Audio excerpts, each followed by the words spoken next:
Whole body health starts with rest, why safety comes before change. There's a moment many of us recognize in our wellness journey. You're doing the right things, eating well, moving your body, trying to be consistent, and yet something feels resistant. Your energy doesn't rebound the way you expect. Sleep stays light. Digestion feels off. Motivation wavers, not because you don't care, but because your body seems slow to respond. That moment often gets interpreted as failure, a lack of discipline, a sign you need to push harder. But what if it's neither? What if your body isn't resisting change, it's asking for safety first? This episode is about reframing health from the inside out, not through intensity or optimization, but through understanding how the body actually decides when change is possible. Because biologically, healing, regulation, and sustainable habits don't begin with the effort. They begin with safety. Before we go further, a quick word of wisdom. I'm not your doctor, and this podcast isn't a substitute for professional medical advice. I'll share what the research says, what I've learned, and what might support you. But before making changes to your diet or health routine, always check in with a qualified healthcare provider or practitioner. Now let's get into today's episode. When we talk about safety in the health context, we're not just talking about emotional comfort or stress reduction techniques. We're talking about how the nervous system interprets the environment and decides where to allocate resources. At a biological level, the body is constantly asking one core question: am I safe enough to invest in growth and repair? If the answer is no, if the system perceives threat, unpredictability, and excessive demand, the body shifts into protection mode. Energy gets diverted away from long-term processes like digestion, hormone regulation, immune repair, and deep sleep. Instead, it prioritizes vigilance and survival. This isn't dysfunction, it's design. The nervous system doesn't block healing out of stubbornness. It does so out of wisdom. Safety, then, isn't about eliminating stress entirely.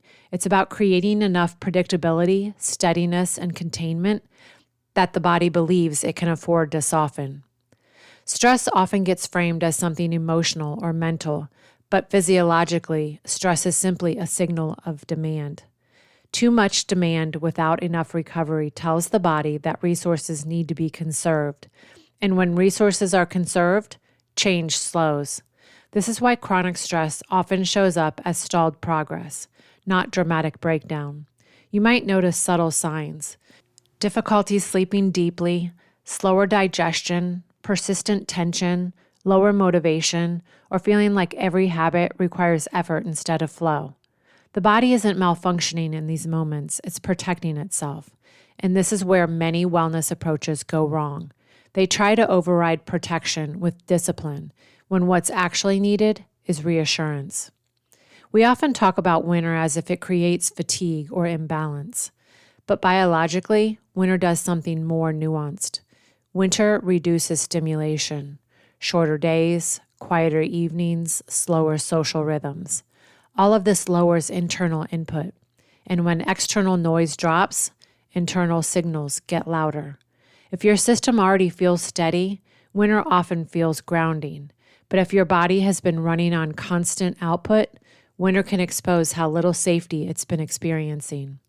This isn't a problem to fix, it's information. Winter becomes a season that reveals whether your health habits are rooted in regulation or driven by pressure, and it gently invites recalibration, not through force, but through rhythm. There's a quiet alignment here between physiology and faith.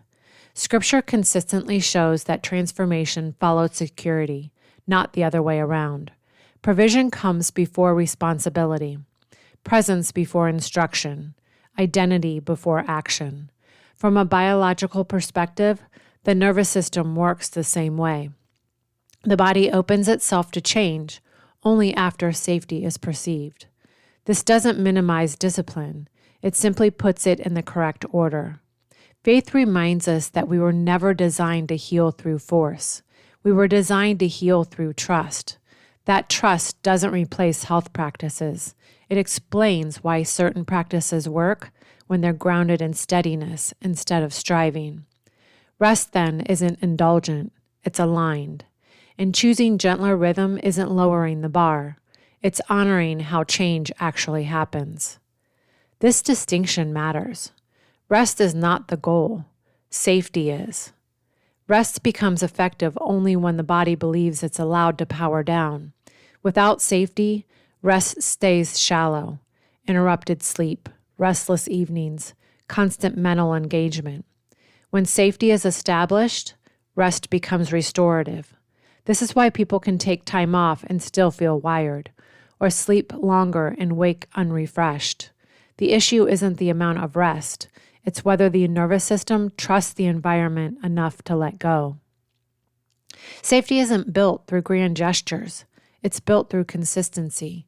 Predictable routines, gentle transitions, regular meals, familiar movement, repeated signals that nothing urgent is required right now. The nervous system responds more to what happens often than to what happens intensely. This is where many people overcorrect, trying to do everything at once, but the body responds better to small, repeatable cues than to sweeping changes. A consistent bedtime, a familiar morning routine, meals eaten without rushing, movement that feels grounding instead of demanding. These aren't small things, they're stabilizing signals. When safety is low, the body becomes conservative. It resists change, not because it's incapable, but because change costs energy. Healing, habit formation, and metabolic flexibility all require surplus, not abundance, but enough.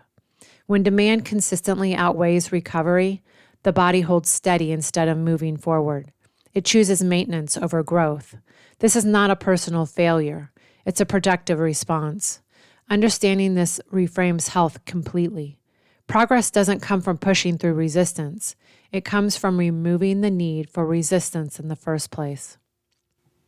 This week, don't ask your body to change. Ask it what makes it feel safe. Notice where your days feel rushed, where transitions are abrupt, where expectations pile up without pause. Then choose one stabilizing rhythm, one predictable anchor, one signal of steadiness. Let safety come first. Change will follow. Whole body health doesn't begin with discipline. It begins with trust.